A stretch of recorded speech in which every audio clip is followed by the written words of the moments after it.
Los Angeles may have just discovered its next alternative rock star. So today I'm going to be telling you about a great artist for which everything started before she was even born, when her mother attended a Tool concert while pregnant with her, setting up the stage for another very interesting music story. Bienvenidos to Indie Resistance another week. I'm Joan Pla and I'm very excited to be sharing with you the story of an incredible young artist that I've been listening to about 3 weeks or so. Before I go any further though, I want to mention that I decided to try a slightly different format for this video, because I was dealing with the copyright issues and whatnot. So please let me know your thoughts on the comment sections below, so I can keep improving my content. With that out of the way, let me give you my 3 reference artists. PJ Harvey, Lana Del Rey, and Mazzy Star.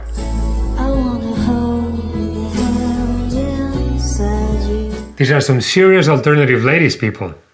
But let's focus. Our artist describes herself as a pale misfit from the sun-soaked streets of LA.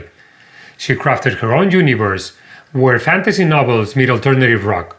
She's also a Gibson Artist Spotlight musician, and her authenticity can truly cut through the noise. And hey, you don't need to take my word for it. You know, the same way her music got my attention, it got her to work with 2 industry veterans that saw her potential. But more on that later. The next few minutes will prove that true artistry still matters, and that some artists are worth every second of our attention. Now you will agree with me that rock music often feels pushed to the background by the same music industry and mainstream media. And I get it. That's because, it's easier to deal with a single artist than a full band. It's more manageable and less risky. But I love how our artist stands defiant against the status quo. She's not here to talk about celebrity drama or chase trends. She's here to tell stories. Dark fairy tales and character-driven narratives emerge from her lyrics and her music, creating what she likes to call beautiful violence. In her words, not the kind of violence you see on the news, but you see on fantasy novels and goth romance. Now let's talk about her sound. My opinion is that from her first songs to the latest record there was a big evolution, both in songwriting and performance. See, I mentioned Mazzy Star as one of the reference artists, and that's because her early work kinda gives me that vibe. Acoustic, dark, slow tempo, and atmospheric. Her music then kinda showcased an intimate and more ethereal vocals. But I kinda have a feeling that that was because she wasn't confident enough yet to put the vocals in the front. See, the voice kinda drifted behind the instruments, and I think that that's because she was still trying to find the courage to fully emerge. But it was during a break in 2022 that something shifted. I'm not sure what, but when she came back in 2023, the transformation was unmistakable, and there was no way back. Picture a sonic landscape where PJ Harvey and the Cramps meet Lana Del Rey and Paramore. Anyway, her latest EP is raw, in your face, and powerful, with quiet verses exploding into full-force choruses. It's more aggressive, but I think it's more accessible. Additionally, it seems that she's starting to explore new territories, like introducing melodic keyboard lines that apparently she has to play on her guitar when playing live, because they are a rock trio without backing tracks whatsoever. Overall, it feels like the butterfly is now out of the cocoon, and that she's reaching a point of musical maturity that is giving her direction and more personality. Lyrically, she's focused on telling stories of different characters, real or from those fantasy novels that she likes to read. Except in one of the songs, in which she tackles that uncomfortable feeling that you get when you realize that you love someone more than they love you. And now let's talk about her look. If you put music aside and you only saw a picture, I think you'd figure that she's in a gothic or emo or metal band. But no, she's alternative rock. And that's another reason why I think she's standing out, because she's different. So, who's this alternative rock artist who's inspired by fantasy novels to write her music? No more mystery. Es la hora of the artist reveal.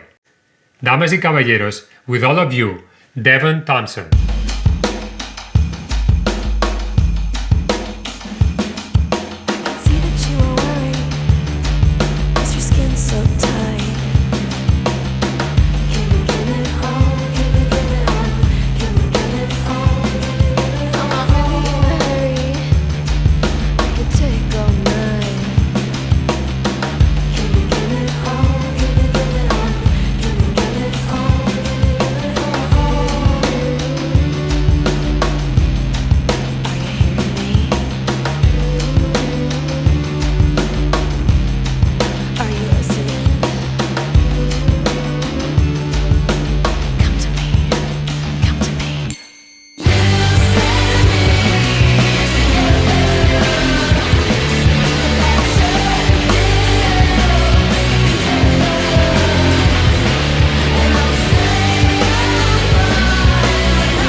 So much potential, and it's not just my opinion. At 22, Devon Thompson caught the attention of two music industry veterans who know authentic talent when they see it. On one side, we have recording and mixing engineer James Salter, who's worked with artists like Black Rebel Motorcycle Club and the Ravenettes. He produced Thompson's album, capturing her raw energy in a vintage auto body shop turned recording studio. He even recorded the drums under a suspended porch just to capture the real garage sound. On the other side, we have the one and only Christopher the Minister Goins, the voice of the radio show Lithium, and he's also worked with bands like Tool, Bauhaus, and Love and Rockets. He recognized in Thompson what he's seen in many other rock legends, that rare combination of vision and uniqueness. Now to wrap it up, I want to say that in an age where genre boundaries increasingly blur, Devon Thompson stands out not by trying to erase them, but by embracing their collision. Whether she's drawing inspiration from dark fantasy novels or channeling the raw energy of her band, one thing remains constant, an unwavering commitment to artistry. Well, eso es todo, beautiful people. Please share your thoughts in the comment section, and remember to click like and subscribe. Also, as a final note, let me tell you that I created the Indie Resistance playlist on Spotify, link below. And you can also visit indieresistance.com for more reviews and some merchandising. Anyway, I'll see you next week, hopefully. Hasta pronto.